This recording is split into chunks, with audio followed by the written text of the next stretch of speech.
नमस्कार। आज हम अंतरिक्ष यात्रा के कुछ बहुत ही दिलचस्प बल्कि हैरत अंगेज पहलुओं पर बात करने वाले हैं। जी। हमारे पास एक अंतरिक्ष यात्रा के शौकीन से हुई बातचीत के कुछ अंश हैं और उनमें कुछ ऐसी बातें निकली जो सच में सोचने पर मजबूर करती हैं। हाँ, अंतरिक्ष हमेशा से ही ऐसे आश्चर्यों से भरा रहा है। बिल्कुल। तो चलिए देखते हैं इन स्रोतों में क्या खास है। जरूर। सबसे पहली बात जो मुझे काफी अजीब लगी कि अंतरिक्ष यात्री स्पेस में लंबे हो जाते हैं। हाँ, ये सुना है ना? मतलब बताया गया है कि माइक्रोग्रेविटी में गुरुत्वाकर्षण जब नहीं होता जी। तो रीढ़ की हड्डी पर दबाव कम हो जाता है जी। इससे वो जो डिस्क होती हैं वो थोड़ी फैल जाती हैं। बिल्कुल। और नतीजा ये कि अंतरिक्ष यात्री ऑर्बिट में रहते हुए करीब 2 इंच तक लंबे हो सकते हैं। हाँ, ये माइक्रोग्रेविटी का शरीर पर सीधा असर है। जैसे आपने कहा, रीढ़ की हड्डी के डिस्क, उन पर पृथ्वी का गुरुत्वाकर्षण लगातार दबाव बनाए रखता है। अच्छा। स्पेस में वो दबाव हट जाता है तो उन्हें फैलने की जगह मिल जाती है। ये दिखाता है कि हमारा शरीर पृथ्वी के लिए कितना अनुकूलित है। हाँ, ये तो है। लेकिन ये परमानेंट होता है क्या? नहीं, नहीं, बिल्कुल नहीं। ये पूरी तरह से अस्थायी है। अच्छा। स्रोत भी यही बताते होंगे कि जैसे ही वो पृथ्वी पर वापस आते हैं, गुरुत्वाकर्षण अपना काम फिर से शुरू कर देता है। हाँ, लिखा है कि वापस आने पर लंबाई नॉर्मल हो जाती है। जी। शरीर धीरे धीरे वापस अपनी पुरानी अवस्था में आ जाता है। पर क्या इससे कोई दिक्कत होती है? मतलब वापस आने पर एडजस्ट करने में, जैसे पीठ दर्द वगैरह? थोड़ी बहुत असुविधा हो सकती है क्योंकि शरीर को फिर से ढलना पड़ता है, लेकिन ये कोई बड़ी या स्थायी समस्या नहीं बनती आमतौर पर।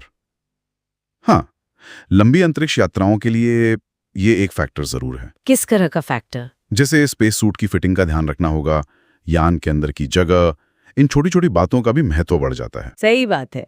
अच्छा, शरीर के अनुकूलन से आगे बढ़ते हैं ग्रहों की तरफ। मंगल ग्रह। हाँ, हमेशा हॉट टॉपिक रहते हैं। बिल्कुल। क्या इंसान वहां बस पाएगा? ये सवाल हमेशा रहता है। स्रोत कह रहे हैं कि चुनौतियां तो मतलब पहाड़ जैसी हैं। इसमें कोई शक नहीं। वायुमंडल लगभग है ही नहीं, खतरनाक सोलर रेडिएशन है, ठंड एंटार्क्टिका से भी ज्यादा, और वो धूल भरी आंधियां। हाँ वो भी। तो माहौल तो काफी मुश्किल लगता है। मुश्किल, इसमें दो राय नहीं। मंगल पर बस्ती बसाना कोई बच्चों का खेल नहीं है। लेकिन इन चुनौतियों के बावजूद एक पॉजिटिव चीज भी है। अच्छा, वो क्या? स्रोत शायद खेती की संभावना की बात कर रहे होंगे। हाँ बिल्कुल। लिखा है कि वैज्ञानिकों ने मंगल की नकली मिट्टी मतलब सिमुलेंट सॉइल का इस्तेमाल करके फसलें उगाने में कामयाबी हासिल की है। जी हाँ, ये एक बड़ी महत्वपूर्ण प्रगति है। सच में, मतलब मंगल की मिट्टी में कुछ उग सकता है, ये तो बड़ी बात है। हाँ, लैब में नियंत्रित माहौल में ये संभव हुआ है। उन्होंने सलाद पत्ता, मूली, मटर, यहाँ तक कि टमाटर भी उगाए हैं। अरे वाह। बेशक ये असली मंगल की मिट्टी नहीं थी, सिमुलेंट था। और असली मिट्टी में कुछ मुश्किलें हैं, जैसे उसमें परक्लोरेट्स नाम के केमिकल्स होते हैं जो हानिकारक हैं। अच्छा, तो चुनौतियां अभी भी हैं। हाँ, चुनौतियां हैं। पानी चाहिए, पोषक तत्व देने होंगे, रेडिएशन से बचाना होगा। लेकिन ये प्रयोग साबित करते हैं कि मिट्टी मूल रूप से बंजर नहीं है। मतलब सिद्धांत रूप में वहां उगाया जा सकता है। ये भविष्य के लिए छोटी सी उम्मीद है।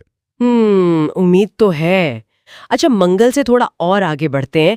एक और दिमाग घुमा देने वाली बात पता चली है। बताइए। शुक्र ग्रह पर एक दिन उसके 1 साल से भी लंबा होता है। हाँ, ये तो बहुत ही विचित्र है। ये कैसे हो सकता है भला? मतलब दिन साल से लंबा? इसका कारण है शुक्र का अपनी धुरी पर घूमना।